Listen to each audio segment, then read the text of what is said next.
사도행전 19장 1절부터 7절까지, 사도행전 19장 1절부터 7절까지 성경 가지신 분들은 잠시 펴시고 저와 한 절씩 교독해서 읽으면 좋겠습니다. 사도행전 19장 1절부터 7절입니다.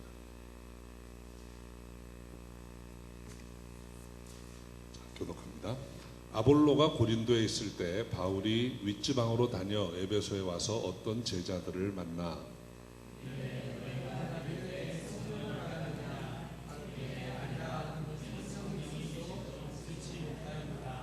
바울이 가로되 그러면 너희가 무슨 세례를 받았느냐? 대답하되 요한의 세례로라.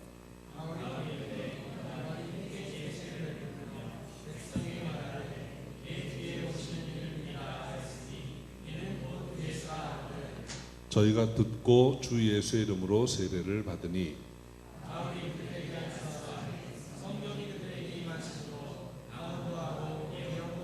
모두 12사람쯤 되니라. 아멘. 성령에 대해서 말씀을 드리려고 할 때 먼저 오늘 본문의 말씀을 잠시 설명을 좀 드리려고 합니다.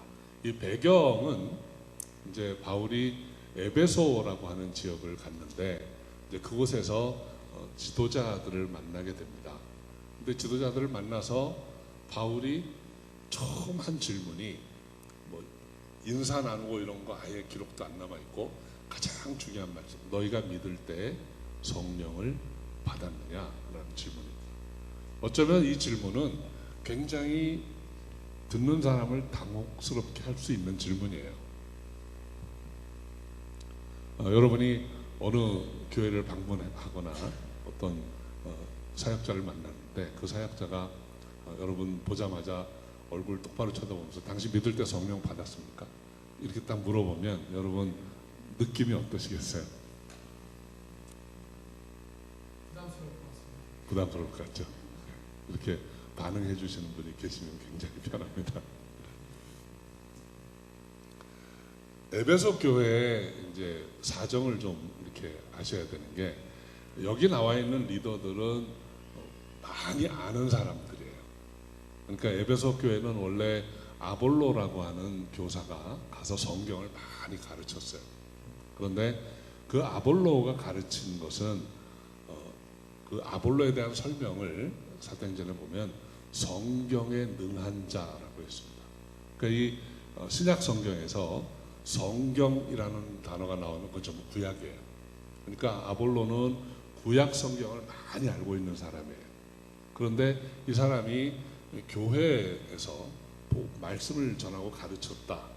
그런데 이 아볼로에게 공부한 사람들은 세례 요한의 세례만 알고 있다 그랬어요. 그러니까 그 무슨 내용이냐면, 간단히 요약해서 말씀드리면, 여러분 이 구약 성경이 말씀하고 있는 메시지는 66권을 제가 짧은 한 문장으로 이렇게 요약을 해드리겠습니다. 하나님이 천지를 만드셨는데 사탄의 괴계로 인간이 타락해서 그 모든 축복을 잃어버리고 오히려 저주의 자리에 서게 됐습니다. 그런데 하나님이 그들을 불쌍히 여기셔서 그들을 다시 회복해 주실 거예요. 그래서 구약 성경은 그 회복의 언약이 계속해서 나옵니다. 창세기 3장 15절에 여인의 후손이 뱀의 머리를 깨뜨릴 것이다 부터 시작해서 노아와 약속하십니다. 다시는 물로 너희를 심판하지 않겠다. 그 다음에 아브라함을 불러내셔서 본토 자식을 떠나라, 내가 너를 복의 근원으로 삼아주겠다, 그렇게 말씀하세요. 그리고 모세와 약속을 하십니다. 내 말씀, 내 법을 지키는 자는 복을 받을 것이고 말씀대로 살지 않으면 저주를 받게 될 것이다. 그리고 다윗 왕과 언약을 합니다. 내가 어디로 가든지 내가 너와 함께 할 것이다. 내 위가 영영할 것이다. 그리고 예레미야 선지에게 주신 언약이 새 언약입니다. 이제 다시는 너희 죄를 내가 기억하지 않을 것이다. 내 마음 안에 내 법을 두겠다. 이렇게 말씀하세요. 그 약속들을 쭉 이어가면 하나님이 우리를 향한 뜻이 구약 성경 전체에 드러난 것입니다. 하나님은 우리를 죄인인 줄 알지만 그 죄인의 자리에서 벗어나게 해주겠다는 거예요. 그리고 다시 처음 우리를 지으면서 주겠다고 약속하셨던 그 모든 축복을 되돌려 주시겠다는 겁니다. 그런데 그 일을 메시아를 통해서 할 것이다. 그래서 메시아에 대한 예언의 말씀이 쭉 나와요. 그래서 이 구약의 마지막 사역자라고 할 수 있는 세례 요한은 오실 메시아를 가리키기 위해서 이 땅에 온 사람이에요. 누가 메시아인지. 그런데 이 유대인들, 율법을 믿는 유대교인들은 오실 그분에 대해서 몰라요. 하나님의 모든 구속의 언약이 메시아를 통해 이루어질 것이다 라는 것만 알고 있어요. 그리고 예수님이 오셨지만 그분이 메시아라고 생각하지 않아요. 그러니까 유대인들 마음속에는 여전히 메시아는 아직 오실 분이에요. 그리고 하나님은 그 메시아를 통해 우리를 구원하신다라고 굳게 믿고 있습니다. 지금까지 그렇게 믿고 있습니다. 근데 아볼로는 그런 구약 성경에 능통한 자예요. 그래서 에베소 교인들에게 그 하나님의 약속을 가르친 거예요. 하나님이 당신들을 구원할 것이다. 그런데 메시아를 통해서 한다. 거기까지만 한 거예요. 그리고 요한의 세례를 받아라. 회개하고 너희 죄를 자복하고 하나님 앞에 엎드려 있으면 하나님이 때가 되면 메시아를 통해서 너희를 구원하실 것이다 라고 가르친 거예요. 그런데 그 에베소 지방에 마침 브리스길라와 아굴라라고 하는 사람들이 가 있다가 그 아볼로가 그렇게 가르치는 거를 들었어요. 그리고 저거는 부족한데 그래서 아볼로를 잠깐 봅시다 해가지고 불러내요. 그래서 우리 주님이 이 땅에 오셔서 십자가를 지시고 부활하셨는데 그 예수님이 바로 메시아입니다 라는 것을 가르칩니다. 그래서 성경에 보면 브리스길라와 아굴라가 아볼로를 불러다가 십자가의 도를 전했다 그랬어요. 근데 아볼로가 그 십자가의 도를 아마 못 전한 것 같아요. 자기는 알아듣긴 했는데 그리고 어디론가 다시 가버렸습니다. 그래서 바울이 도착했을 때에는 에베소에 있는 사람들이 성경 공부도 많이 하고 그래서 하나님의 뜻도 알고 하지만 요한의 세례만 알고 있다 하는 말이 나오는 거예요. 그러니까 바울이 보기에는 이거 가지고는 안 된다는 거예요. 바울이 자신의 삶의 경험을 통해서 보면 바울이 어떤 사람입니까? 당대 율법의 최고 학자라고 하는 가말리엘의 수제자예요. 율법에 대해서 누구보다 잘 알아요.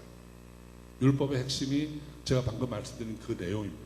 하나님 천지를 지으시고 인간을 지으시고 축복하려고 했는데 범죄에서 타락함으로 다 놓치게 되었고 그것을 회복해 주실 텐데 그 약속은 메시아를 통해 이루어진다. 거기까지만 알고 있었어요. 근데 바울이 그 메시아가 예수라는 걸 알게 된 거예요. 이 메시아라는 말은 기름 부음 받은 자라는 히브리어입니다. 그 메시아가 헬라어로 번역하면 크리스토스예요. 그리스도예요. 그러니까 메시아는 그냥 그리스도라고 번역하면 돼요. 근데 그 그리스도가 누구냐 하는 거죠. 히브리인들에게는 아직 안 오신 분. 근데 바울이 경험으로 알게 된 것, 부활하신 주님을 만나서 깨닫게 된 것, 아나니아에게 안수를 받을 때 성령이 임하고 나서 분명히 깨닫게 된 것은 예수가 그리스도라는 거예요. 이걸 알아야 된다는 거죠. 그래서 바울이 질문한 게 그거였어요. 너희가 믿을 때 성령 받았냐? 성령을 받으면 그 성령으로 말미암아 예수가 그리스도라는 걸 알게 될 텐데 그거 받았냐? 근데 그 질문 들은 사람들이 뭐라고 합니까? 우리는 성령에 대해서 들은 바도 없습니다. 그러니까 바울이 일로 오세요. 그래서 안수부터 하는 거예요. 성령 받으라고. 그 성령을 받으니까 이분들이 방언도 하고 예언도 했다는 말씀이 기록되어 있습니다. 오늘 본문에. 성령이 임하지 않으면 예수가 그리스도라는 것을 머리로 알아도 소용이 없습니다. 어쩌면 브리스길라와 아굴라가 십자가의 도를 전했을 때 아볼로도 알아들었을 것이고 어쩌면 아볼로가 에베소 교회 성도들에게 가르쳤는지도 몰라요. 그 내가 이제까지 가르쳤던 메시아 그리스도, 그분이 바로 예수다. 그런데 여러분, 성령으로 말미암아 확신이 없으면 그 표현이 이렇게 됩니다. 그리스도가 예수래. 그리스도가 예수래. 내가 들었는데, 내가 공부했는데 예수가 그리스도래. 이거 가지고는 우리가 구원에 이르는 게 아니에요. 여러분, 사과를 먹어보지 못한 사람이 사과의 맛을 잘 설명을 듣습니다. 그리고 설명해 주라 그래요. 그러면 사과가 맛있대. 아무 확신도 없이. 어떻게 맛있는데? 몰라. 안 먹어봤어. 맛있대. 그렇게밖에 안 되는 거예요. 예수가 그리스도래. 왜? 몰라. 그렇대. 이렇게 되는 거예요. 근데 성령이 마시면 예수가 그리스도래. 그러면 왜? 그럼 잘 모르겠는데 아무튼 맞아. 이게 확신이 있어요. 성령이 마시면 확신이 생깁니다. 안 밀립니다. 성령이 없이 공부해서 안 지식은 센 사람 만나면 밀려요. 증거 대화. 증거? 없는데? 근데 뭘 믿어? 그러면 아닌가? 그리고 돌아가가지고 혼자 고민하는 거예요. 내가 잘 들은 건가? 아닌 건가? 근데 성령이 임하시면 설명은 잘 안 돼요. 그런데 우길 수 있어요. 능력 있게 우길 수 있습니다. 여러분, 여러분이 낳은 자식, 이게 내 아들인데, 내 딸인데, 어떤 사람이 와가지고 그거 내 아들이야. 그러면 어떻게 해요? 일단 화가 나죠.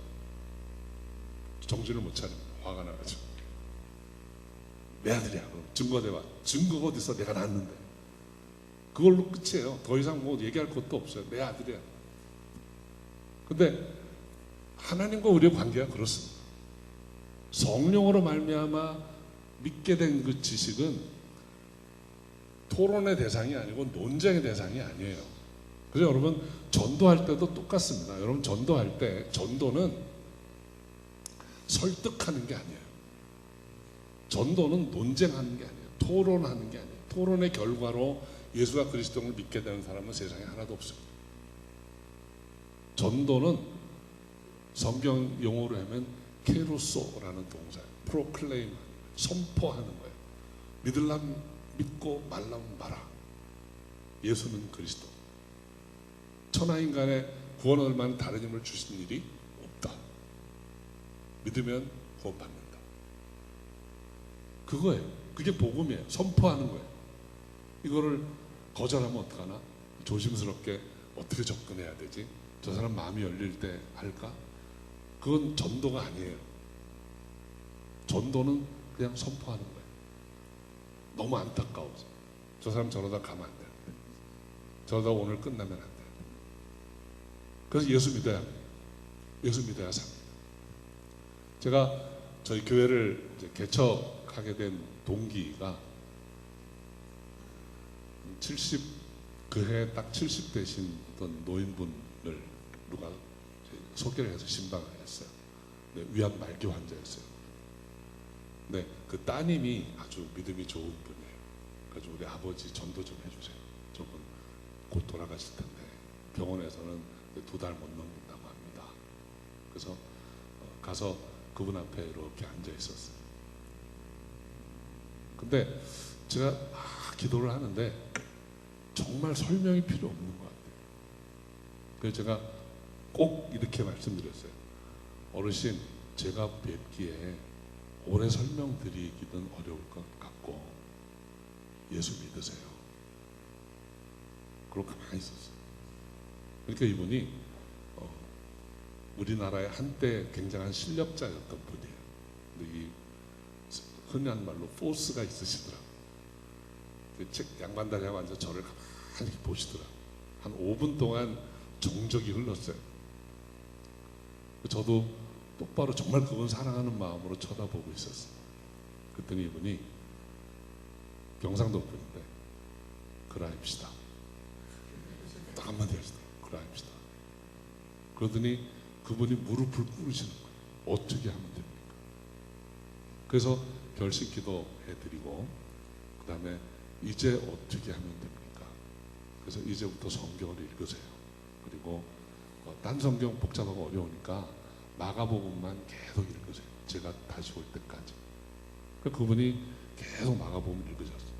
한 보름 2주 뒤에 찾아갔습니다. 가서 여쭤보니까 여러 번 읽으셨대요. 근데 얼굴이 많이 좋아지셨어요. 그리고 꼭 1년 더 사셨어요. 그리고 그 토레스 메모리얼이라는 병원이 있는데 거기서 돌아가셨는데 제가 태어나서 지금까지 임종을 지켰던 유일한 분이 그분이에요. 암이 이제 다 퍼져가지고 굉장히 고통이 심할 상황인데 너무 평온하게 조용히 주무시는 것처럼 가셨어요. 여러분, 복음은 선포예요. 그러니까 그거 꼭 기억하세요. 여러분, 복음은 선포예요. 그 대신 선포하기 전에 많이 기도하시고 성령께서 역사하시도록 해야 합니다. 내가 소리 지른다고 되는 거 아니에요. 내가 눈 부릅뜬다고 되는 거 아니에요. 성령이 임하시면 됩니다. 뭐 귀신을 쫓고 하는 것도 막 욕한다고 나가는 거 아니에요. 정말 내가 예수 이름을 믿고 그분의 능력을 의지할 때 주님이 하십니다. 복음은 선포하는 거예요. 성령은 그렇게 믿어지게 하는 놀라운 능력이 있습니다. 성경에는 이 성령에 대해서 많은 설명을 하고 있어요. 여러분, 이 성령 받는 게 얼마나 중요한 것인가 하는 거를 이제 성경 말씀을 중심으로 몇 가지만 더 말씀드리려고 합니다. 예수께서 이 땅에 계실 때 아주 중요한 성령에 관한 말씀을 몇 번 하세요. 한참 사역의 중간에 요한복음 14장에 보면 내가 가면, 그때 이미 주님이 가신다고 하셨어요. 내가 가면 또 다른 보혜사가 오실 것이다. 그 보혜사가 오시면 너희에게 모든 것을 가르치고 내가 너희에게 말한 모든 것을 기억나게 할 것이다. 보혜사. 보혜사라는 말은 파라칼레오라는 동사에서 유래된 거예요. 파라칼레오라는 것은 권면하다, 마음의 평안을 주다, 위로하다, 그런 의미를 가진 동사입니다. 근데 그 파라칼레오라는 동사의 명사형이 파라클레이토스예요. 그렇게 말하는 자, 위로하는 자, 마음의 평안을 주는 자. 그게 보혜사라고 번역된 파라클레토스예요. 근데 예수님이 뭐라고 하십니까? 또 다른 보혜사가 온다고 했잖아요. 그러니까 이미 보혜사 한 분은 와 있는 거예요. 누구예요? 예수님이 보혜사예요. 그리고 또 다른 보혜사 성령이 오시면 내가 너에게 말한 모든 것을 기억나게 할 것이다. 그리고 너희를 가르쳐 주실 것이다. 이렇게 말씀하세요. 그러니까 여러분, 우리가 예수님의 말씀을 듣고 그 배운 것을 이해한다고 하는 것은 성령의 도우심이 없이는 잘 안 되는 것입니다. 예수님 많은 말씀을 하셨지만 그 말씀을 정말 가르쳐주고 기억나게 하실 분은 성령이시다. 그 얘기를 한 거예요. 두 번째로 16장, 요한복음 16장에 보면 똑같이 또 말씀하세요. 내가 가면 보혜사 오실 텐데 보혜사 그분이 책망하실 것이다. 너의 죄에 대해서, 너의 의에 대해서, 너의 심판에 대해서 세상을 책망하실 것이다. 그러니까 성령이 오시면 하시는 일이 우리를 책망하시는 거예요. 그래서 여러분, 은혜를 받게 되면 회개하고 눈물을 흘리게 되는데 그는 성령께서 나를 책망하시기 때문이에요. 여러분, 절대로 사람이 책망한다고 우리가 회개하지 않습니다. 그러니까 여러분, 부부간에 서로 책망해 보세요. 회개합니까? 요즘 세상 말로 부부간에 책망하면 뭐라 그래요? 웬 지적질이야. 또 아무리 맞는 얘기를 해도 사람한테 들으면 회개하잖아요. 화나죠. 너나 잘해. 뭐 이런 식의 반응일 뿐이에요. 그런데 아무리 성격이 거친 분도 성령께서 책망하시면 무릎 꿇습니다. 그래서 최고의 효과적인 커뮤니케이션은 이렇게 직접 하는 게 아니에요. 성령께 기도해서 성령이 책망하시도록 해요. 그러면 책망합니다. 그러니까 책망하시는 영이기 때문에 성령을 회개의 영이라고 합니다. 성령 임하시면 비로소 회개하게 됩니다. 성령 오셔서 하시는 두 가지, 예수님이 직접 말씀해 주신 두 가지 일은 가르치는 일, 그리고 회개케 하는 일이에요. 그러니까 성령이 임하셔야 우리가 회개하고 주의 말씀을 알아듣고 그리고 믿고 나아갈 수 있겠죠. 그래서 성령으로 아니하고는 예수를 주시라 할 자가 없다, 이렇게 말씀하고 있는 것입니다. 성령의 중요성을 한 번 더 말씀을 드리면 누가복음 24장 49절 말씀을 보셔야 됩니다. 거기에 뭐라고 되어 있냐면 너희는 이 성을 떠나지 말고 내 아버지의 약속하신 것 위로부터 비우시는 능력을 기다리라. 누가복음 24장 말씀은 예수님이 십자가에 죽으셨다가 부활하신 다음에 승천하시기 전 40일 동안 있던 일을 기록하고 있는 거예요. 예수님이 제자들에게 부활하시고 나서 처음 하신 말씀이 뭔지 아십니까? 요한복음에 보면 부활하신 예수님이 제자들 모여있는 곳에 오세요. 그래서 숨을 내쉬면서 가라사대 성령을 받으라. 여러분, 예수님이 공생의 기간을 다 마치시고 십자가에 죽으시고 부활하신 다음에 제자들에게 찾아와서 첫 번째 하신 말씀이 성령을 받으라요.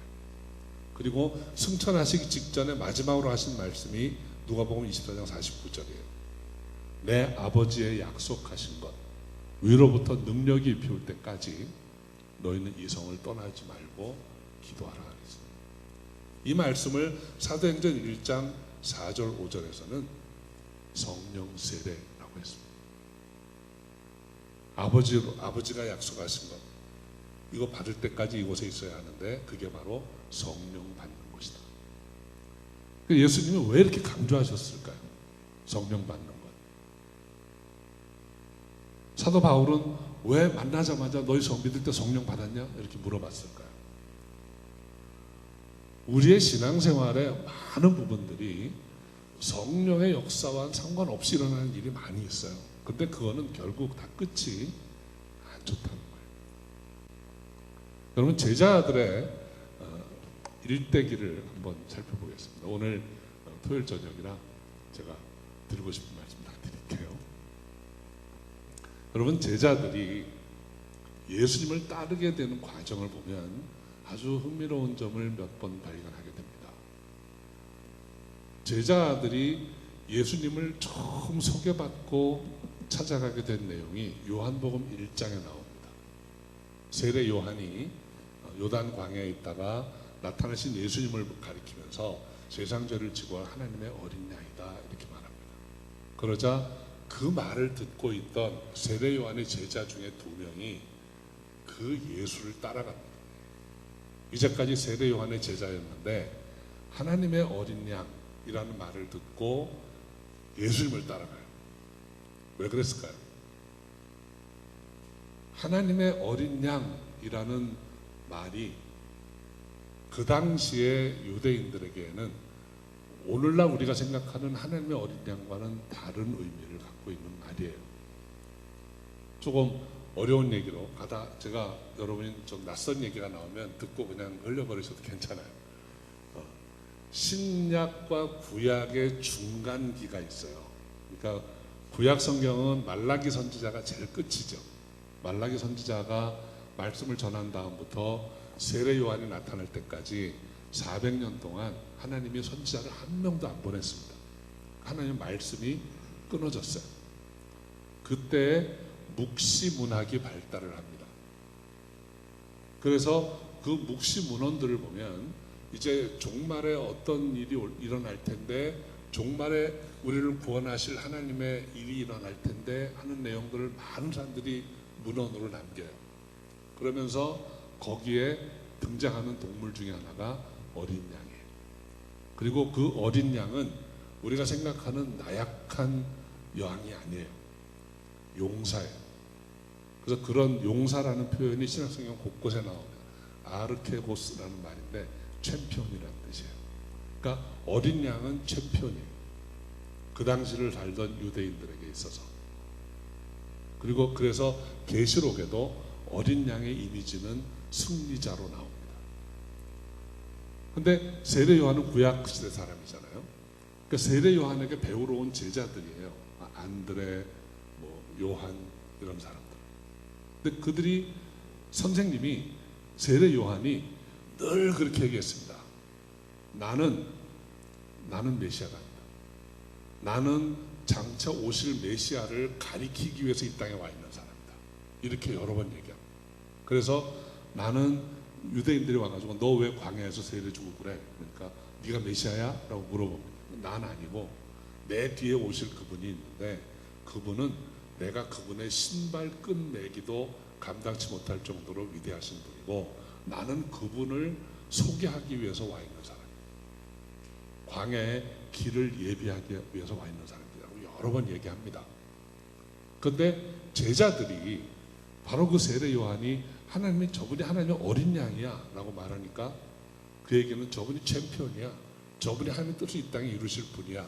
내가 그동안 너에게 그렇게 여러 번 얘기했던 메시아야 라는 얘기를 한 거예요. 그러니까 제자들이 미련 없이 그분을 따라간 겁니다. 따라가서 자기 형들을 전도해요. 그래가지고 금방 바로 전도된 사람이 베드로하고 야고보예요. 베드로는 안드레의 형이고 야고보는 요한의 형입니다. 그래서 네 명이 소위 말하는 코어 멤버가 됩니다. 오늘날로 표현하면 이너 서클의 멤버가 돼요. 그들은 예수님을 어디 가나 데리고 다녀요. 첫 번째 제자이기 때문에. 그런데 이 사람들이 원투맨과 주님 곁을 떠나버렸어요. 그리고 그 다음에 다른 복음서에서 이 제자들과 예수님 만나는 장면이 나와요. 갈릴리 호숫가에서. 그래서 갈릴리 호수에 예수님이 오셔가지고 구체적으로 있었던 장면은 누가복음 5장에 나옵니다. 예수님이 갈릴리 호수에 와서 고기 잡는 사람들 몇 사람이 있는데 그 중에 시몬의 배에 오르셨다. 우연히 시몬의 배에 오르신 게 아니에요. 베드로를 찾아오신 거예요. 그래서 그 배에 올라가셨어요. 그래서 고기 잡았냐? 물어봅니다. 잡은 거 없습니다. 그 오른편에 그물을 던져라. 내가 밤이 맞도록 수고했으나 얻은 것이 없지만은 말씀에 의지해서 던지겠습니다. 던져서 물고기를 잡아요. 그리고 그물이 찢어질 정도로 많은 물고기가 잡혔어요. 그러면 뭐라고 얘기해야 됩니까? 상식적으로 감사합니다 라든지 해야 돼요. 근데 그 뭐라 그래요? 나는 죄인입니다. 나를 떠나소서. 그 대화는 예수님과 베드로 사이에 무슨 과거가 있는 거예요. 무슨 과거였을까요? 얼마 전에 예수님 팽개치고 떠나온 거예요. 선생님이 세례 요한이 메시아라고 해서 따라다녔는데 한 1년쯤 따라다녔는데 아무리 봐도 메시아 같은 기색이 안 보여요. 집도 절도 없이 맨날 말씀만 가르치고 이게 아닌데 유대인들이 생각하는 메시아는 이게 아니에요. 그래서 아닌가 봐. 그러고 떠나간 거예요. 그래서 우리 이제 다시 고기잡이 하자. 고기잡이 한 거예요. 예수님이 찾아오셨어요. 그래가지고 상식적으로는 일어날 수 없는 일을 하신 거예요. 뭐 여러 가지 설명이 있지만 하여간 밤새도록 어부가 해서 못 잡았는데 목수 출신이 얘기해가지고 잡게 한 거잖아요. 기적이에요. 그러니까 이 사람이 너무 놀란 거예요. 그래서 이분이 보통 분이 아니에요. 그래서 저는 죄인입니다 하고 무릎을 꿇어요. 그러니까 그때 예수님이 이제 나를 따라오라. 그래서 다른 복음서가 다 기록하고 있는 것은 이제 내가 너로 사람 낚는 어부가 되게 하리라. 그리고 이들은 주님의 부르심을 듣고 모든 것을 버려두고 주님을 따라다녀요. 그런데 여기에서 여러분 한 두 가지만 생각해 볼 점이 있어요. 예수님을 따르게 되는 과정이 남이 좋다니까, 저분이 예수라니까, 저분이 그리스도라니까 가면 좋을 것 같아 해서 따라갈 수 있다는 거예요. 그게 예수님의 제자들의 첫 번째 모습이에요. 두 번째 모습은 예수님의 부르심을 듣고 따라간 거예요. 근데 자기가 결정해가지고 자기 생각으로 자기 계획으로 예수님을 따라간 사람의 끝은 예수님을 떠나는 거였죠. 자기 계산하고 안 맞아. 그런데 부르심을 듣고 모든 걸 다 버리고 예수님을 따라갔는데도 복음서의 끝은 어떻습니까? 제자들이 마지막에 어떤 모습이에요? 다 도망갔어요. 겟세마네 붙잡히실 때 다 도망갔어요. 예외 없이 도망갔어요. 예외 없이 도망갔다는 거, 거기에다가 조금 더 심각한 예가 하나 나와요. 베드로의 예입니다. 베드로의 예는 잘 다 아시죠? 다 도망갔어요. 베드로도 도망갔어요. 도망갔다가 붙들려간 예수가 어떻게 되나 보려고 제사장의 집에 슬쩍 들어갑니다. 들어갔다가 어떤 사람이 그를 알아봐요. 너 갈릴리 사람인데? 예수와 함께 있던 자인데? 그러자 놀래가지고 아니라고 부인합니다. 나 저 사람 몰라. 한 번은 실수라고 할 수 있어요. 근데 두 번째 누가 또 얘기합니다. 그러니까 이번에는 모른다고 하는데 어떻게 하면서 모른다고 해요? 맹세하고. 내가 맹세하는데 나 저 인간 몰라. 세 번째 또 누가 물어보니까 이번에는 저주하면서 맹세하면서 예수 모른다고 부인합니다. 예수님과의 관계를 끊어버리는 거예요. 뭐 때문에 끊었을까요? 두려움 때문에. 내가 예수님 제자라는 거 사람들이 알면 자기도 붙들려가서 죽을까 봐.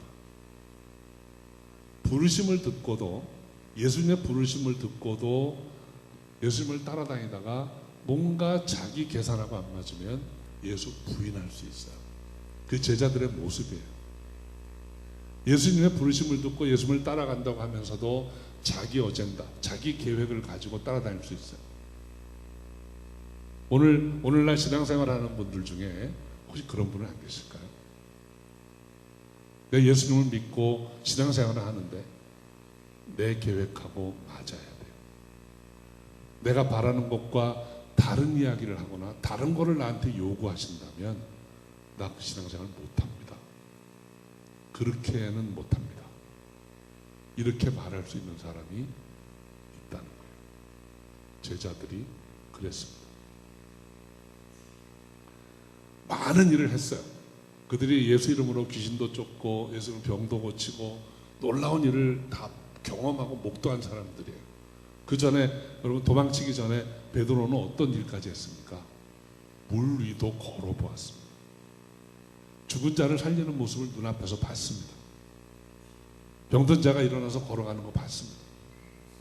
그 말씀의 권세한 능력을 다 체험했어요. 그럼에도 불구하고 너 죽을 수도 있어 하는 그 말 한마디에 나 예수 몰라. 맹세하는데 저 인간 몰라. 그리고 욕을 하면서 몰라. 이렇게 할 수 있는 게 사람이에요. 예수님이 부활하시기 전에 이제 예수님 부활하시면 안 오십니다. 이제는 제자들만 남습니다. 그리고 그 자기를 부인하고 자기를 모른다고 하고 막 저주까지 했던 그 제자들에게 복음을 맡기고 가셔야 돼요. 그때 마지막으로 하신 말씀이 성령 받아. 이제 가서 전도하려고 하지 말고 이제 뭐 딴 거 기도도 하지 말고 뭐 말씀 공부 이런 거 하지 말고 성령 받아. 성령 받기 위해서만 기도해야 돼. 그것만 하면 된다. 그 얘기하신 거예요. 나중에 사도행전 기록을 보면 제자들이 그렇게 기도하다가 성령을 받습니다. 오순절에 성령이 임했습니다. 성령이 임하고 나서 제자들의 모습은 그전의 모습과는 판이하게 다릅니다. 이제는 목에 칼이 들어와도 예수는 그리스도시다. 부인하지 않습니다. 이제는 누가 나를 어떻게 해도 예수님 나의 주님이신 거 부인하지 않아. 그리고 그 예수 증거해라. 스데반은 그 예수가 그리스도라는 말씀 전하고 돌에 맞아 죽었어. 돌에 맞아 죽으면서도 얼굴이 해같이 빛난다고 했습니다. 성령으로 아니하고는 우리의 믿음이라고 하는 것이 아무리 그럴싸하고 그럴듯하게 보여도 아무것도 아니에요. 제가 가끔 그런 표현을 합니다. 우리 믿음은 정말 개떡 같은 믿음. 평소에 아무리 믿음 좋아 보여도 결정적인 위기가 다가오면 믿음의 본질이 드러납니다. 그때 내가 어떻게 하는 건가? 근데 성령으로 말미암아 그 믿음의 진가가 나타나는 거예요. 저는 저 여러분이 그 성령으로 말미암아 요동치 않는 믿음이 있길 바랍니다.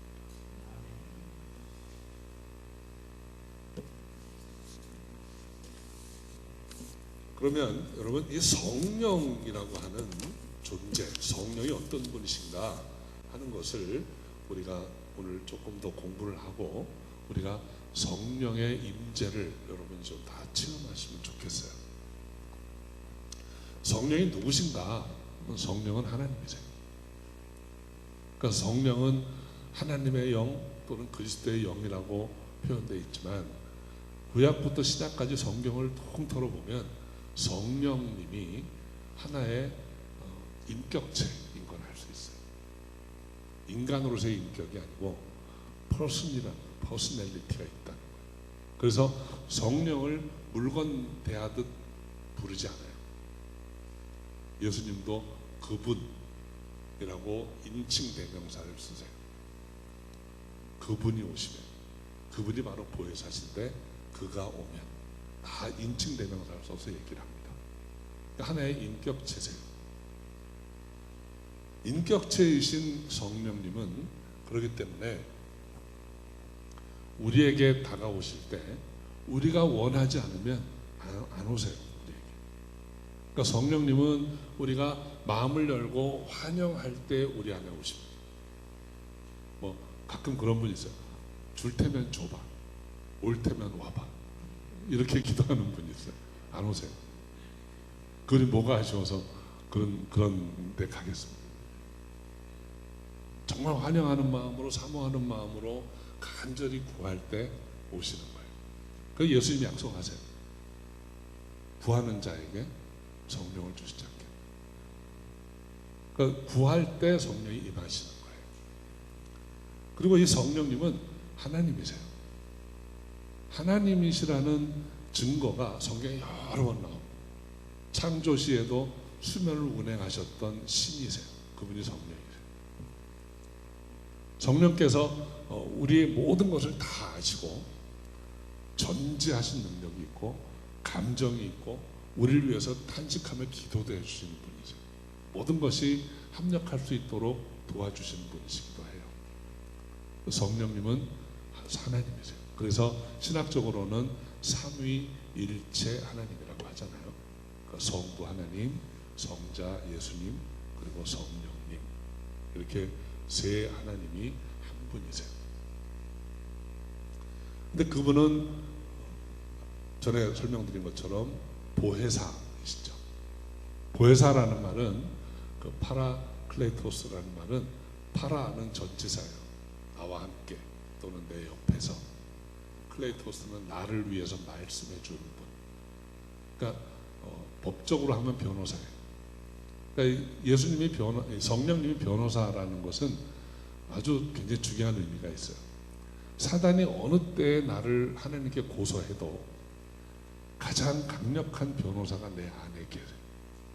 내가 전화해서 부를 필요도 없어요. 그분이 나를 위해서 다 변호해 주세요. 그 하나님이, 재판장 되신 하나님이 그 변호사 되신 성령님의 말씀을 듣고 우리를 다 디펜드 해 주시는 거예요. 그러니까 그게 보혜사예요. 그런데 보혜사는 우리를 위해서 해주시는 많은 일들이 있습니다. 대표적으로 몇 가지만 말씀드리면, 성령께서 첫 번째 우리를 하시는 일이 믿음을 갖게 해주는 일이죠. 우리가 예수 믿고 구원받게 되는 거. 성령의 역사예요. 전적으로 성령의 역사예요. 그리고 우리 믿음이 참인지 아닌지를 보증해 주시는 분이에요. 에베소서 1장에 보면 성령으로 우리 구원을 인쳐 주시는 분이라고 그랬어요.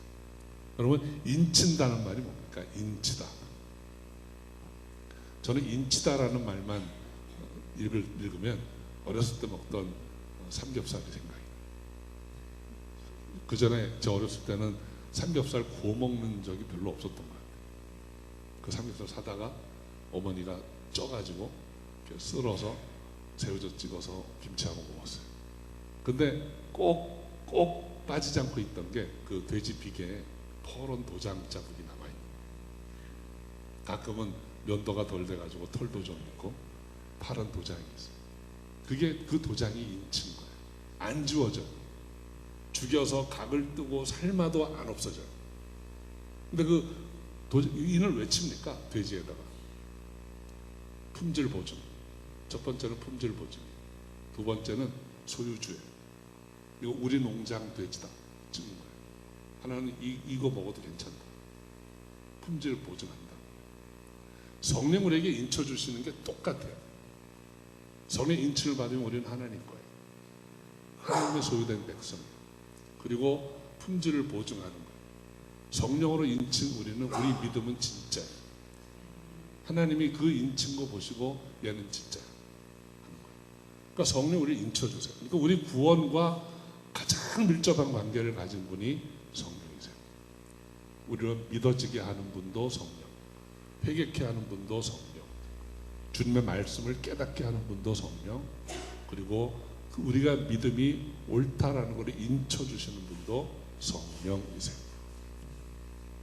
두 번째는 우리의 삶을 바꿔주시는 분, 변화시켜 가세요. 성화에 이르게 하세요.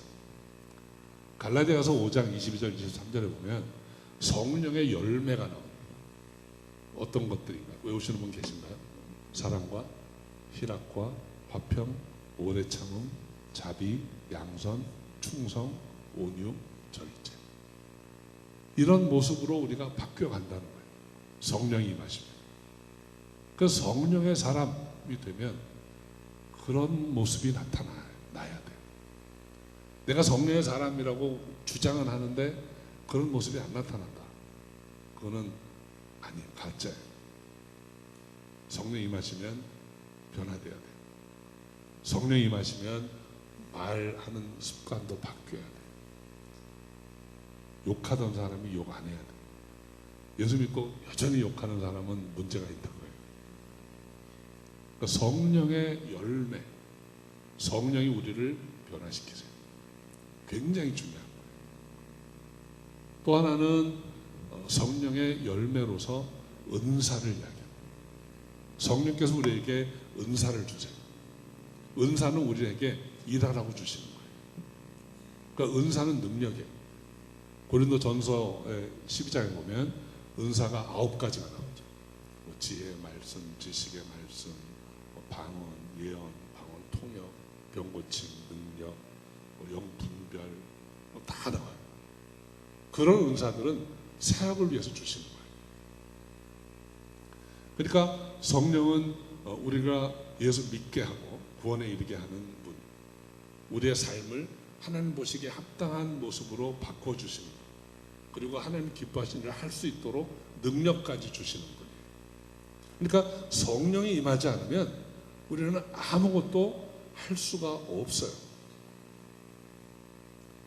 그래서 성령은 받아도 그만, 안 받아도 그만이 아니에요.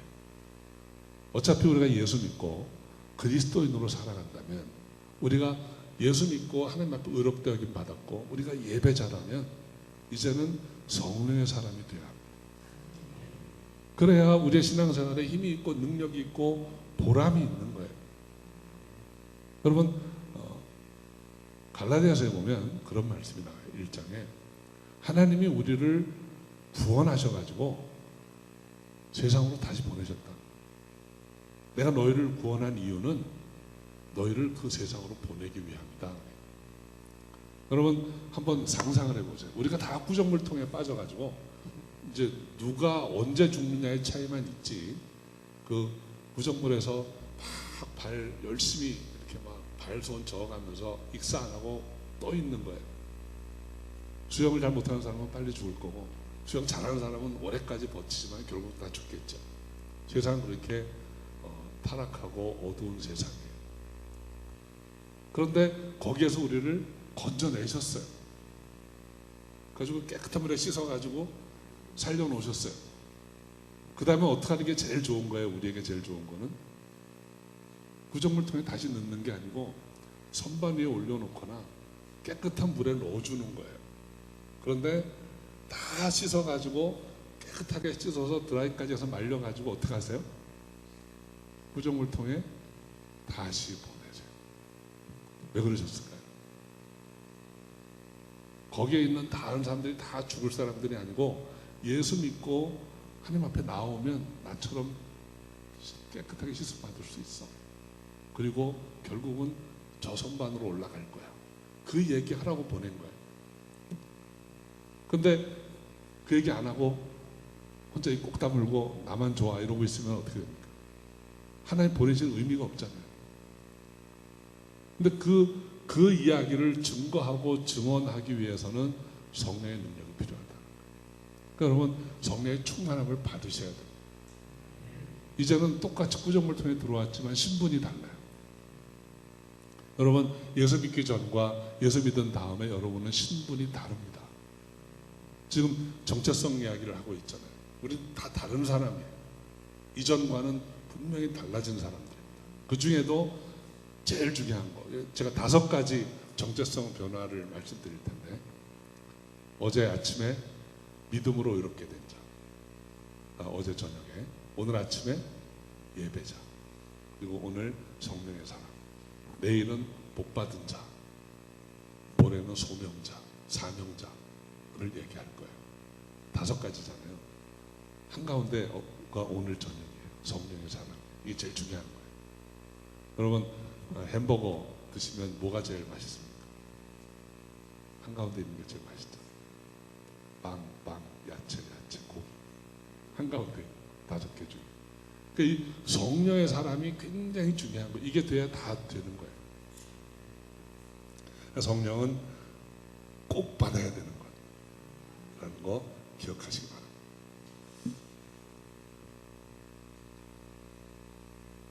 성령이 얼마나 중요한 것인가 하는 거를 몇 가지만 더 말씀드리겠습니다. 여러분, 인카운터 하셨죠? 이번에 이제 3기까지 하셨다고 들었는데, 그 인카운터라는 프로그램은 원래 영국에서 시작된 알파 코스라는 거예요. 근데 그 알파 코스가 어떻게 만들어졌는가를 설명을 드리면, 원래는 그 니키 건블이라는 영국 목사님이 계세요. 그분이 케임브리지하고 옥스포드를 나온 사람, 아주 영국의 최고의 석학이에요. 변호사예요. 근데 은혜 받고 죄종이 됐어요. 그래서 말씀을 잘 가르쳤어요. 그래서 그 교회에서 새가족 프로그램으로, 새가족 훈련시키는 프로그램으로 4주짜리 성경 공부를 했었어요. 근데 이분이 어느 날 미국에 갔다가 어떤 교회에서 집회를 하는데 갔다가 성령을 받은 거예요. 그러고 나서 세상이 달라졌어요. 이게 말씀만 가르쳐서 안 되겠구나. 그래서 영국에 돌아와가지고 그 새가족단 4주 과정을 10주로 바꿨어요. 그 중간에 주말 수양회를 집어넣고 거기서 성령에 대한 강의를 넣고 성령 받는 거를 했어요. 영국처럼 아주 자유주의가 발달해 있고 지성과 이성적인 그런 접근을 하는 지역에서 니키 건블 목사님이 성령으로 아니하고는 내가 이제까지 공부한 게 다 아무 소용없다. 그래서 알파 코스를 만든 거예요. 그리고 그 교회가 폭발적으로 성장합니다. 여러분, 교회는 막 얌전하고 점잖고 듣기 좋은 말 한다고 성장하는 게 아니에요. 그렇게도 성장해요. 그런데 그냥 좀 과하게 얘기하면 쓸데없이 많이 모이는 거예요. 아무 힘 없이 모이는 거예요. 근데 그런 나라에서 성령의 역사가 일어나니까 사람 마음속에 깊은 곳에 있던 갈급함이 채워지고 주 앞에 나오게 된 거예요. 그래서 그 프로그램이 전 세계로 다 퍼져가기 시작합니다. 그래서 우리 교단에서도 그걸 갖다가 이름을 다 바꿔가지고 우리 교단에서 쓸 수 있도록 다시 프로그램을 만든 거예요. 내용을 조금씩 바꿔서. 그 영국 사람들이 한 것답게 모든 강의가 알파코스 원래대로 하면 굉장히 지성적이에요. 중간에 성령 받는 게 들어가 있어요. 우리는 그런 앞부분을 다 굉장히 부드럽게 우리가 잘 이해할 수 있도록 조금씩 다 모디파이를 한 겁니다. 성령의 역사는 정말 중요한 거예요. 사도행전에 보면 성령 받는 장면이 5번 나옵니다. 2장의 오순절 사건, 8장의 사마리아에 그 집사들이 올라가서 복음을 전했을 때 사람들이 다 믿으니까 사도들이 정말 그래? 사마리아도 복음을 받아? 올라가요. 그래가지고 사마리아인들에게 기도해 줄 때 성령이 임했다 그랬어요. 9장에 보면 사울이 회심할 때 아나니아가 안수하면서 성령 받는 장면이 나옵니다.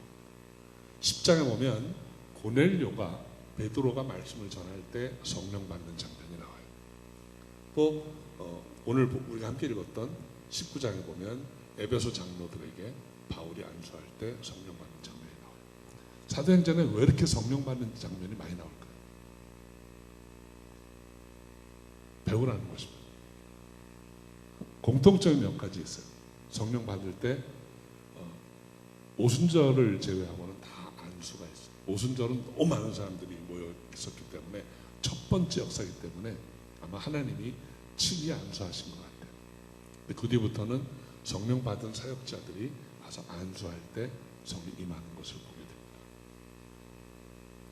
여러분도 성령의 충만함을 받기 원하시면 안수 받는 것을 불편하게 생각하지 마세요. 안수를 통해서 하나님이 역사하십니다. 또 한 가지 공통점은 성령 받을 때 뭔가 놀라운 일들이 있었다는 거예요. 여러분 사도행전의 그 2장에 보면 오순절에 성령이 임할 때 어떤 일이 있었나요? 대표적인 한 가지만 보면 방언을 말했다는 기록이 나옵니다. 이제 방언을 말했다라는 말을 이제 어떤 학자들은 주석을 할 때 외국어를 말한 거다 이렇게 하는 것도 있어요. 여러 나라에서 사람들이 왔기 때문에 외국어를 말하고 들었을 것이다 라고 해석을 할 수도 있습니다. 그런데 그게 그냥 외국어가 될 수가 없어요. 제가 설명을 잠깐 해드리면 이제 베드로가 사람들에게 불평을 듣습니다. 왜 저 사람들 이른 아침부터 술 먹고 주정하냐. 여러분 외국어라는 거는 어떤 언어든지 그 언어 나름의 발음 규칙과 호흡법이 다 있어요. 그래서 어떤 말을 들으면 우리가 처음 듣는 외국어를 들어도 저게 다른 어느 나라 말이지 하는 생각이 들지 저게 술주정하는 거야 이렇게는 안 해요.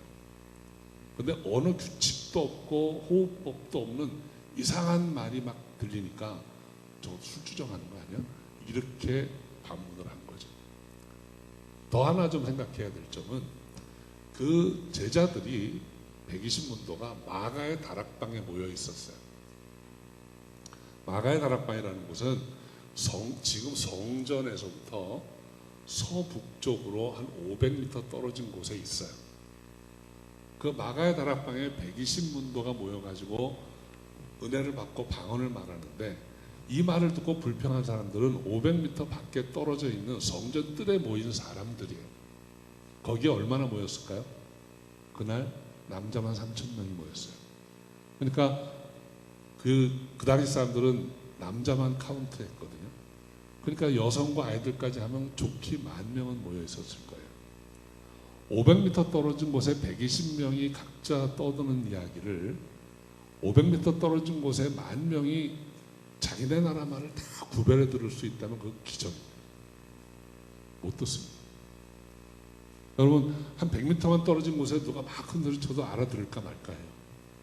근데 자기 나라 말로 정확히 알아들었다는 것은 하나님의 역사입니다. 외국어를 말한 게 아니에요. 그는 천상방언이에요. 그래서 오순절에 임했던 첫 번째 역사가 방언이었어요. 그 뒤에 세 번에 걸쳐서 방언이라는 말이 분명히 나옵니다. 고넬료도 방언을 했고 이 에베소 장로들도 방언을 했어요. 사마리아 사람들이 성령을 받을 때 어떤 일이 있었는지는 기록은 안 돼 있어요. 그런데 사마리아에서는 마술사 시몬이 성령 받는 것을 보고 사도들에게 돈을 주면서 나도 이 능력 좀 갖게 해달라고 했어요. 마술사들은 신기한 일들을 다 보여주는 사람입니다. 그런데 성령 받을 때 어떤 일이 있었길래 이 사람들이 나도 좀 그 능력 받게 해주세요 했을까요? 보기를 드릴까요? 1번 눈물을 흘리면서 회개했다. 2번 아무 반응이 없었지만 마음의 변화가 일어났다. 3번 방언을 하고 놀라운 일이 일어났다. 예를 들어서 셋 중에 하나라면 어떤 걸 택하시겠어요? 마술사라면 뭘 돈 주고 사고 싶겠어요? 건드리면 뭔가 이상한 일이 일어나는 거. 저거 나도 하고 싶다. 그 생각 들지 않았을까요? 성령이 임할 때 뭔가 놀라운 일들이 믿지 않는 사람들이 보기에도 이상한 신비한 경험을 하게 된 거예요. 그런 일들이 성령을 받을 때 일어났었다라는 것입니다. 그래서 이제 이 사도행전의 말씀을 이런 기록을 남겨둔 것은 우리에게도 성령 받기를 원하시는 하나님의 뜻이 있다고 생각을 합니다. 또 한 가지 말씀드리고 싶은 것은 성령의 세례와 성령의 충만이에요. 성령의 세례라고 하는 것은 이미 성경에 약속되어 있는 것입니다. 세례 요한이 뭐라고 했습니까? 예수가 오시면 나는 물로 세례를 주었지만 그분은 불과 성령으로 세례를 주실 분이다. 그러니까 예수의 이름으로 우리는 성령의 세례를 받을 수 있어요. 거기에는 여러 가지 의미가 있죠. 세례라는 것은 사실은 세례라는 말은 우리 번역에 세례로 되어 있지만 직역을 하면 침례입니다. 밥티조라는 거예요. 그러니까 세례는 물에 들어갔다 나오는 거예요. 물감에 그 천을 담았다가 꺼내는 것처럼. 그게 밥티조라는 동사거든요. 염색하는 거예요. 그러니까 물에 들어갔다 나오면 색깔이 달라져야 돼요. 우리가 세례를 받으면 색깔이 달라져야 돼요. 성령으로 세례를 받으면 우리는 성령의 사람으로 바뀌어야 돼요. 그게 성령 세례예요. 그거를 성령 받는다라고도 얘기합니다. 그런데 성령의 충만은 뭘까요? 나에 하나 들어오신 성령께서 나를 온전히 다스리는 거예요. 그러니까 성령의 충만을 받으면 성령의 임재가 내 삶 전체를 다스리는 거예요. 그러니까 이 성령의 충만을 받을 때 여러 가지 현상들이 나타나기 시작하는 것입니다. 저는 여러분이 성령의 충만을 받으시기를 바랍니다. 그런데 이거를 이해하려면 성령의 소멸이라는 개념을 또 아셔야 돼요. 그래서 에베소서에 보면 맨 뒤에 6장에 보면 성령을 소멸치 말라 그랬잖아요. 이 소멸한다는 말이 뭘까요? 문자적으로는 extinguish예요. 꺼지는 거예요. 근데 성령의 불이 꺼질 수 있다는 거예요. 이 꺼진다는 말의 의미가 뭘까요? 성령님은 한번 임하시면 안 떠나세요. 그런데 꺼질 수 있다는 말이 뭘까 생각해 보면 여러분 식당에 가면 버너, 가스 버너 있잖아요. 가스 버너에는 항상 불이 붙어 있습니다. 파일럿 불이라고 해요. 심지에 불이 항상 붙어 있어요. 그런데 그 버너가 버너 부시를 하려면 가스 밸브를 열어줘야 돼요. 그러면 확 붙어가지고 그걸로 요리도 하고 물도 끓이고 다 합니다. 근데 가스가 잠겨지면 파일럿만 살아있지 불은 없어요. 아무것도 못해요. 성령을 소멸한다는 말은 성령의 충만이 멈춘 거예요. 성령은 계신데 아무것도 못 하시는 거예요. 그러니까 아무것도 못 하시는 그 시간에 성령이 무엇을 하실까요? 탄식하세요. 탄식하고 우리를 위해서 기도하세요. 그러니까 성령의 가스밸브를 열어주는 게 뭘까요? 말씀과 기도예요. 말씀과 기도라는 가스를 계속 공급해주면 성령의 충만함이 다시 살아납니다. 그래서 일을 합니다. 은사를 받고 은사로 일을 하고 열매가 생겨서 삶이 달라지고 하는 모든 일들이 일어나는 거예요. 그래서 성령을 소멸치 말고 성령의 충만을 받으라 라고 말하는 것입니다. 이제 어렸을 때 신앙의 환경 또는 신학적인 영향 때문에 성령 충만에 대해서 굉장히 좀 유보적인 입장을 가진 분들도 많이 있어요. 아니, 나 예수 믿으면 성령 받은 거지 뭐. 성령으로 아니하고는 예수를 주시라 할 적 없다 그랬는데 나는 예수를 주시라 하니까 성령 받은 거예요. 이렇게 하고 자꾸 애써서 그냥 조용히 하려고 하는 분들이 계세요. 근데 그렇게 하실 필요가 없어요. 정말 성령을 받으신 분들은 성령의 충만을 사모하셔야 됩니다. 그 성경이 말하고 있는 거예요. 그래서 뜨겁고 다이나믹하게 신앙생활을 하셔야 됩니다. 그리고 해보면 얼마나 좋은지 몰라요. 전에 우리 독일에 선교사로 계시던 김태원 선교사님이라고 계세요. 근데 그분이 독일에서 이제 한국으로 트레스티아스를 가서 섬기자 이렇게 하니까 독일에 계신 교포분들이 유럽은 미국 교포들보다는 훨씬 더 생활이 어렵습니다. 물가도 여기보다 한 3배는 비쌀 것 같아요. 제 기억에 여기서 김치찌개 한 7불 할 때 거기 가니까 한 30불 하더라고요. 물가도 엄청나게 비싸고 살기도 쉽지 않아요. 여기처럼 이렇게 뭐 불법 체류하면서 돈 벌 수도 없고 아주 각박해요.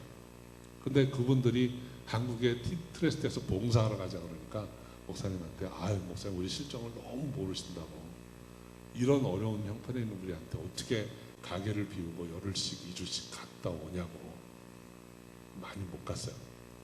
근데 목사님 계속 얘기하니까 마지못해서 몇 사람이 간 거예요. 근데 한국에 가서 보니까 한국 사람들이 인정이 있잖아요. 그러니까 뭐 독일의 옛날 그 광부로 파독 간호원으로 이렇게 가셨던 분들이 그냥 한 20년, 30년 만에 이렇게 오시니까 한국이 달라졌잖아요. 그때보다는 90년대만 해도 한국이 얼마나 부자였습니까? 저도 그때 한국에 있었는데 미국에서 오신 분들 보면 미국 거지라 그랬어요. 어떻게 많이 먹는지 그냥 어디 굶다 왔는지 그냥 엄청나게 먹더라고요. 우리는 뭐 한국 사람 잘 안 먹어요. 요즘도 한국 사람 잘 안 먹어요. 근데 미국에서 간 사람들은 민망할 정도로 많이 먹습니다. 하여간 저도 그거를 제가 미국에 와서 깨달은 거예요. 미국 처음 오던 해에 어떤 분들이 중국 식당에 데리고 가서 밥을 사줬는데요. 뭐 요리를 막 이렇게 먹었어요. 그럼 나중에 짜장면으로 입까지 가야 될 텐데 반씩 먹지 그러시는 거예요. 그래서 한국 생각만 하고 뭘 짜장면을 반을 쪼개나. 저 하나 먹을게요. 그러니까 안 될 텐데 그러시는 거예요. 그래서 그래도 먹겠다 그랬더니 세숫대야 같은 게 나오네요. 3분의 1도 못 먹었어요. 그때 깨달은 게 이렇게 살던 사람들이 한국 가니까 그렇게 많이 먹는구나. 어쨌든 한국에 많이 달라졌어요. 그래서 독일에서 이분들이 오니까 이민생활하느라 얼마나 고생했냐 하면서 한국 사람들도 다 금일봉을 주신 거예요. 가족들. 그러니까 이분들이 비행기 값이 문제가 아니고 돈을 어마어마하게 벌어가지고 간 거예요. 선물도 주고 돈도 주고 그리고 열심히 섬겨가지고 은혜도 받고 그 돌아가 보니까 망할 줄 알았더니 안 망했거든요. 여러분이 일주 비운다고 여러분 가게 망합니까? 어쩌면 더 잘 됩니다. 여러분 일주일 동안 여러분이 아이들 돌보지 못한다고 아이들이 다 망합니까? 여러분 없으면 더 잘 클지도 몰라요. 그래서 한번 다녀온 분들은 너무 좋은 거예요. 은혜가 되는 거예요. 언제 또 해요 목사님? 다음 기 언제요? 언제? 그분들은 계속 띠리 봉사하러 오는 거예요. 근데 그때 못 가요 하신 분들은 그냥 또 꼬시려고 하는 말인 줄 알고 못 가. 계속 못 가는 거죠. 한 10년쯤 지나고 나서 못 가 했던 사람들하고 계속 다녀온 사람들하고 차이가 엄청나게 많아요. 여러분, 성령에 대해서도 마찬가지예요. 성령 받으면 큰일 나는 줄 아는 분들도 있습니다. 저 받으면 안 되는데, 저 받으면 거덜나는데, 은혜 받으면 망하는데, 은혜 받으면 뭐 다 죄정 되는 줄 안 불러요, 여러분. 하나님은 아무나 안 불러요. 걱정하지 마세요. 걱정하지 마시고 은혜 받으세요. 은혜 받으시면 여러분의 삶에 정말 못 봤던 기쁨이 있어요. 이미 경험하신 분들도 계시고, 혹시 한두 분 아직 그 경험이 없으신 분이 계시면 여러분 마음을 활짝 열고 은혜 받으세요. 성령의 충만함을 받으면 세상이 달라져. 저는 정말 말 없던 사람, 지금도 혼자 있을 때 말 별로 안 해요. 혼자 있을 때 말하는 사람도 없겠지만 가정에서도 별로 말 안 해요. 굉장히 내성적이고 그런 사람. 근데 성령의 충만함을 경험하고 나니까 이렇게 자유함이 있어. 풀려나는 것. 나를 묶고 있던 게 다 풀려났어. 얼마나 감사한지 몰라요. 그리고 주님 일을 하고 싶어요. 뭘 할까? 시켜서 하는 게 아니고 이제는 내가 뭘 할까? 주님이 뭘 기뻐하실까? 그런 걸 찾게 돼요. 성령의 충만함을 받으시기 바랍니다. 제가 여의도 순복음교회를 이제 다니면서 정말 믿음 없이 그렇게 다니다가 교사 봉사를 하던 중에 수양회를 갔다가 교사 수련회, 교사 기도회 갔다가 거기서 주님의 음성을 듣고 회개하는 역사가 있었어요. 그 참으로 예수를 믿게 되고 신앙생활을 시작했습니다. 그런데 안 되는 게 이제 이 이성의 그 저항이 계속 있어가지고 순복음교회는 일단 방언받기 하고 그러거든요. 통성으로 기도하고. 저는 뭐 일체 미동도 안 하고 그런 자리에 안 가고 버텼습니다. 그러다가 하나님의 인도함으로 제가 어떠한 조그만 개척교회를 섬기게 됐어요. 좀 더 해도 되나? 개척교회를 섬기게 됐는데 그 목사님이 아주 성령 충만한 목사님이에요. 그러니까 그냥 매주 금요일 금요 예배 때마다 성령 받으라고 와서 안수를 하시고 하는데 저는 안 되는 거예요. 그러니까 그 목사님이 좀 이렇게 단정하지는 않으세요. 그러니까 뭐 앞에 와서 기도하실 때마다 얼굴에 침이 튀고 막 그러니까 너무 기분 나쁜 거예요. 이게 뭐 은혜를 받아야 이게 뭐 되는데 기분 나쁜 게 자꾸 올라오니까 안 되는 거예요. 거기다가 가끔 말도 안 되는 얘기를 가끔 하세요. 이게 성격이 급해가지고 단어를 몇 개 빼먹고 말을 해요. 그러니까 이게 앞뒤가 안 맞는 얘기를 할 때가 많아요. 그러니까 막 좀 말씀이나 좀 제대로 하시면 좋겠어. 기도할 때 좀 점잖게 좀 하시면 어떨까. 맨 이런 생각만 있는 거예요. 그래서 또 부흥회를 또 자주 하세요. 그래서 어떤 부흥사가 오셔가지고 그분은 또 막 이렇게 넘어뜨리는 게 또 특징이에요. 근데 우리 교인이 그때 한 개척교회 한 30명쯤 모일 때 다 넘어져요. 근데 안 넘어지는 사람이 딱 2명 있어요. 저하고 또 한 사람, 교수하다가 은퇴하신 분인데 2 사람만 안 넘어져요. 둘이 서로 얼굴 쳐다보면서 눈 깜짝깜짝하고 그랬어요. 근데 놀라운 게요. 그때도 한 목사님이 오셨는데 이제 그때도 뭐 다 일어서라 그러고 이제 또 이렇게 다니면서 안수를 하시는 거예요. 근데 저 앞에 와서는 안수를 안 하시고 발로 제 무릎을 차는 거예요. 그래서 넘어졌어요. 서 있는데 이렇게 무릎을 뻥 차니까 밀려서 넘어졌어요. 넘어져서 막 화가 나는 거예요. 안 되니까 차네? 뭐 이제 이러면서 씩씩거리고 있는데 조금 가만히 생각해 보니까 어떻게 됐지 하고 이렇게 봤어요. 굉장히 아팠거든요. 근데 찼으면 뭔가 이렇게 흉이라도 있든가 해야 되는데 아무렇지도 않은 거예요. 그걸 가만히 생각해 보니까 목사님이 찼을 리가 없는 거죠. 차겠어요. 한수한테 말고 발로 차겠습니까? 성도를. 주님이 차신 것 같아요. 그분은 그냥 지나가시는데 주님이 차신 것 같아요. 그래서 많이 회개했습니다. 근데 그날 이제 차서 넘어진 것 같진 않다 하고 이제 누워 있는데 또 목사님이 오셔가지고 누워 있는 얼굴에다 대고 안수하고 기도를 하시는데 완전 무슨 비 오는 것처럼 침이 튀는 거예요. 너무 기분 나빠가지고 이거 어떻게 해야 되지? 확 일어날까? 하지 말라고 그럴까? 막 이러고 있는데 지나가셨어요. 하다가 안 되니까 또 가셨어요. 그래서 그날 밤에 이제 일어나가지고 예배 끝나고 집에 오는데 갑자기 분한 생각이 드는 거예요. 뭐가 분했냐면 아니 저분이 저렇게 몸부림치면서 기도하시는 걸 보면 성령 받는 게 있기는 있는 것 같은데 어떤 사람들은 막 성령 받았다고 그러고 방언도 그러는데 나는 왜 안 되지? 그런 생각이 드는 거예요. 내가 좀 목사님을 존경하지 않아서 그런가.